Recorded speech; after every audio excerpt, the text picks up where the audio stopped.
Hello and welcome. This is Amhara Media Corporation Haber channel and you are watching our Wednesday update live from Bahar Dar, Ethiopia, and I am Fukrati Zerdu. Stay with us. Deputy Prime Minister and Minister of Foreign Affairs Amhara Makonnen held talks with Algerian Foreign Minister Ramatan Lamamra. Deputy Prime Minister and Minister of Foreign Affairs is in Niamey, Niger, to partake in the extraordinary summit of African Union. Amhara briefed the Algerian Foreign Minister about the recently peace agreement signed in South Africa and the current situation in Ethiopia. The Deputy Prime Minister and Minister of Foreign Affairs has also thanked the government of Algeria for its principled position it had taken when Ethiopia was facing difficult challenges. The Foreign Minister of Algeria, for his part, said the peace agreement demonstrates Africa's capability to address its challenges by its own.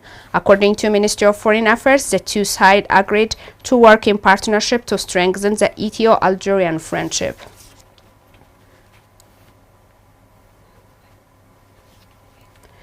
World 10 top tourist recipient Mexico open to share best practices and invest in Ethiopia. Let's get more from the report. In an exclusive interview with Ethiopian news agency, Ambassador Trevino said Mexico is one of the top 10 countries recipients of tourism and they are open to work with Ethiopia to share information, best practice and of course to invest. It is to be recalled that Prime Minister Abiy Ahmed pointed out in his recent statement at the House of People's Representatives that one of the priorities of the country is tourism, and the European Council for Tourism and Trade has anonymously selected Ethiopia as the world's best tourist destination for 2015. The Prime Minister mentioned that one of the most important focus of attention in the near future will be tourism. As you know, Mexico is one of the top 10 recipients of tourism, and we are open to work with Ethiopia to share the information, to share best practices, and of course to invest each other. UNESCO has recognized and registered 4 intangible and 9 tangible Ethiopian, a total of 13 heritages. He reveals that despite that they are very far, yet they have Ethiopia in their hearts because in Mexico they have Ethiopian Square. Similarly, there is Mexico Square in Addis Ababa, Ethiopia, named after the country. He said, adding that the East African nation has spectacular scenery, rich biodiversity and numerous protected areas, a land from high Simien and Bala Mountains to the Knuckle Depression, the lowest point in Africa. We have a lot of similarities. We are proud of our historical sites, as Ethiopia has Lalibela. We have the pyramids. We are proud about our gastronomical that are unique in Africa, the Ethiopian food that you share with us also, that we eat with hands. We eat with tortillas and here with injera. You eat spicy food. We are a spicy food. We have family values as very important, and the friends together, and we continued in that tradition. We have a lot of things, and we are a religious country too. And I think we deserve it to work together. Despite that we are very far, we have in our heart Ethiopia. Ethiopia is known as the land of origins, where many important archaeological and paleontological milestones have been uncovered. The earliest human ancestors were discovered in the Afar Depression in the northeastern Ethiopia, with Lucy the most famous of them all. The long-standing friendship between the two nations goes back to 1936, when Mexico strongly condemned the Italian invasion of Ethiopia and supported its independence and status as a member of the League of Nations. The ambassador of Morocco to Ethiopia, Mohammadi, said the Moroccan investors are keen to invest in Ethiopia. Let's get more from Ababa Burhani. The ambassador made the remark during his discussion with Ethiopian Investment Commission Commissioner Leli Seneme. The two sides have discussed on ways to strengthening investments and business partnership between the two countries. The Commissioner explained investment opportunities and the existing conducive environment for investments and business in Ethiopia. The ambassador stated that Moroccan investors are keen to invest in Ethiopia in the manufacturing and agriculture sector. The Commissioner also provided the assurance of the Ethiopian government's full support for Moroccan investors that have shown interest to invest in Ethiopia. Similarly, the Commissioner has received the South Korean business team from Venta Flour and discussed the investment opportunities of Ethiopian horticulture production. According to the Ethiopian Investment Commission, during the one-week visit, the team will meet with different government institutions and associations. In addition to agro-industrial parks, the team will also visit different farms of flowers, fruits and vegetables. The Commissioner told the team that the Commission will facilitate and support the success of their travel purpose in Ethiopia. Exporters Association stated that Ethiopia sets to export 230,000 metric tons of sesame to international market. Let's get more from the report. Ethiopian Pulses, Oilseed and Spices Processor Exporters Association President Sisai Amhara told Ethiopian news agency that in a bid to achieve the goal, the association is highly engaged in various activities to help members increase the production and market of pulses, oilseed and spices. Among the activities are capacity buildings of exporters to help them compete in international markets, providing supply and demand information of local and international markets, facilitating market-oriented discussion forums with members.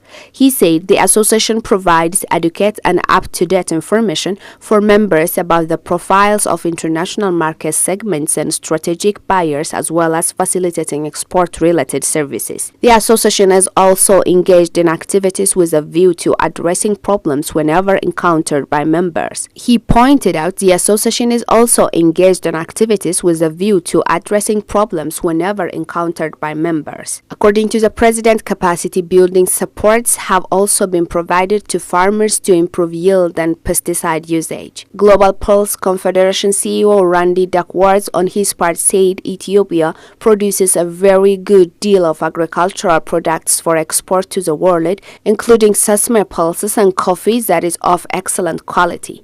Ethiopia produces a great deal of very good agricultural products for export to the world. Sesame, various pulses, coffee, of course, that are of excellent quality. So there are many opportunities for the Ethiopian exporters globally. He underlined that one of the most important points for Ethiopia to be competitive in the global marketplace is to maintain products that are consistent with international standards, for example, sesame to the Middle East, pulses to Europe.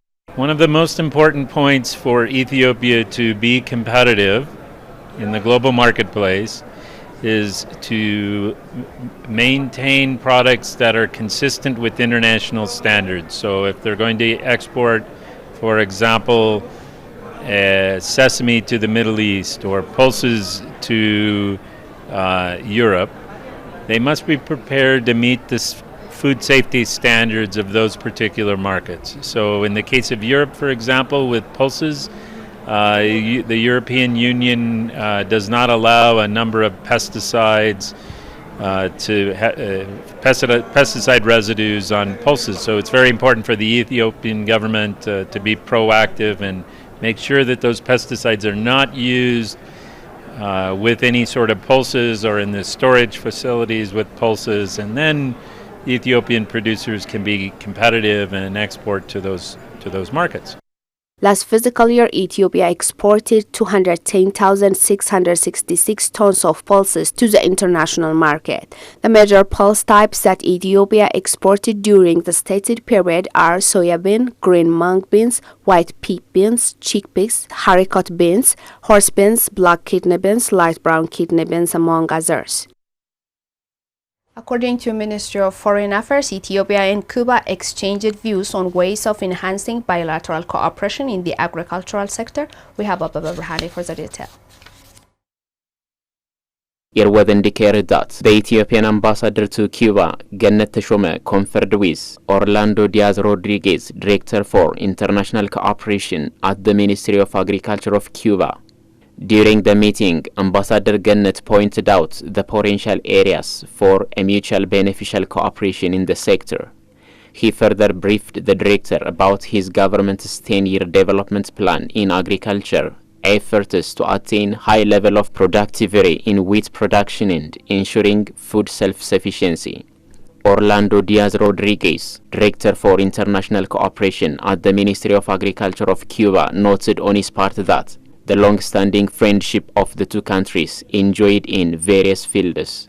He further highlighted potential areas that Cuba can share its expertise and achievements in the sector.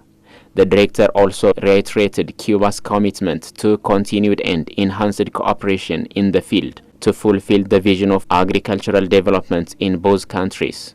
Both sides also noted that the two countries have good potential for cooperation in the areas of the development of improved agricultural inputs, biotechnology, capacity building, and artificial insemination. They also agreed to expedite the negotiation of Memorandum of Understanding on Agricultural Cooperation to take the bilateral agricultural cooperation to a new level.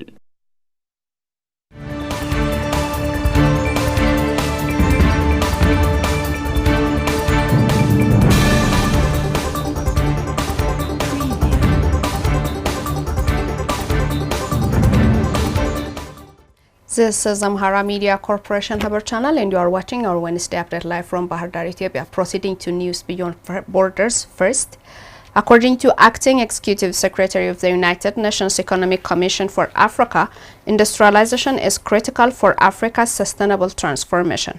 Acting Executive Secretary of the United Nations Economic Commission for Africa, Antonio Pedro, said Africa's sustainable transformation requires sustainable industrialization that can withstand global challenges. The United Nations Economic Commission for Africa Chief made the remarks on the occasion of African Industrialization Day, which is commemorated every year on November 20 in line with Africa's Leaders Decision Bank in 1989.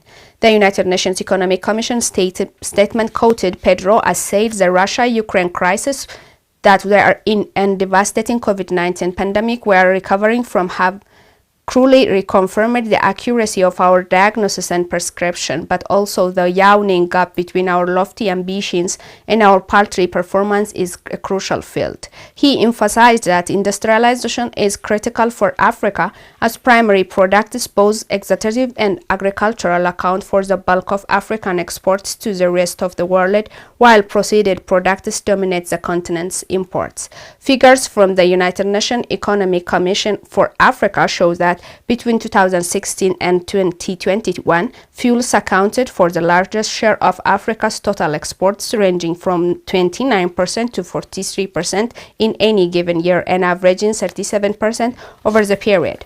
At the more granular level, petroleum and petroleum-related products comprise the largest percentage. Pedro said industrialization is not an option for Africa. It is imperative, simply put, by adding value to our raw materials here on the continent, and we can convert our resources to the real blessings they are, rather than allow them to continue to be a curse imposed on us.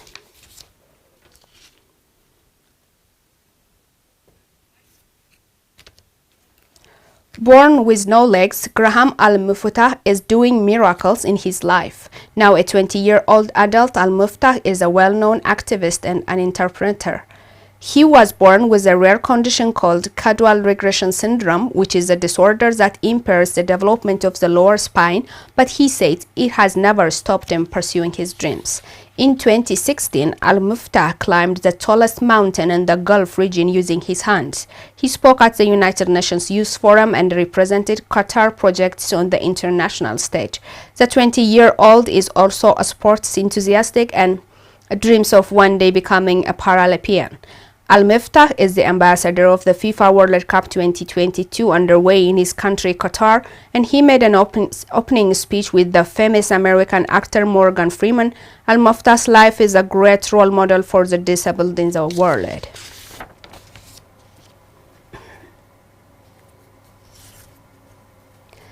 The Malian junta announced Monday evening that it would ban the the activities of all non-governmental organizations financed or supported by France, including those operating in the humanitarian field. Brahan Warkana presents the African News Report. The Malian junta has said it would ban the activities of all non-governmental organizations, NGOs, financed or supported by France, including those operating in the humanitarian field. This decision is likely to affect many NGOs that France has continued to support, despite the abrupt deterioration in relations between the two countries for more than a year. The interim Prime Minister, Colonel Abdoulaye Mayaga, justified the decision in a statement posted on social networks by the recent announcement by France that it had suspended its official development assistance to Mali. The French Foreign Minister has cited the use of the Russian paramilitary group Wagner by Malian authorities. The junta, which came to power by force in August 2020, has consistently denied having used this company, whose actions have been criticized in several countries. It speaks of Russian army instructors deployed in the name of a formal collaboration between the two countries. The Guardi also had specified that France maintained its humanitarian aid and some support to Malian civil society organizations. Colonel Maiga denounced in his statement fanciful allegations intended to deceive and manipulate national and international public opinion for the purpose of destabilization and isolation of Mali. As a result, the transitional government has decided to ban with immediate effect all activities carried out by NGOs operating in Mali with funding or with material or ethical support from France, including in the humanitarian field. It said a multiple of NGOs are working in Mali in the fields of health, food or education. The poor landlocked country has been facing the spread of jihadism and violence of all kinds since 2012, but also a series of political and humanitarian crises. Hundreds of thousands of people are displaced by the conflict since May 2021, and a second coup d'etat that consolidated their grip. The colonels have turned away from France, which was pushed out and whose last soldier left the country in August after 9 years of engagement against the jihadists alongside the Malian army. The colonels have turned militarily and diplomatically to Moscow. A group of NGOs, including CCFD Terre Solidaire, Handicap International, Médecins du Monde, and Oxfam, had expressed concern about France's suspension of its aid. Recipients of a large part of this funding, these NGOs were alarmed in a letter to President Emmanuel Macron that the withdrawal of such funding will lead to the cessation of essential, even vital activities for the benefit of populations in situations of great fragility or poverty. They pointed out that 7.5 million Malians were in need of assistance, or more than 35% of the population, and that Mali was ranked 184th on the Human Development Index. This is all we got for today. I am Fikrat Dizodo and you are watching our Wednesday Update live from Bahar Dar, Ethiopia. Goodbye and have a nice time.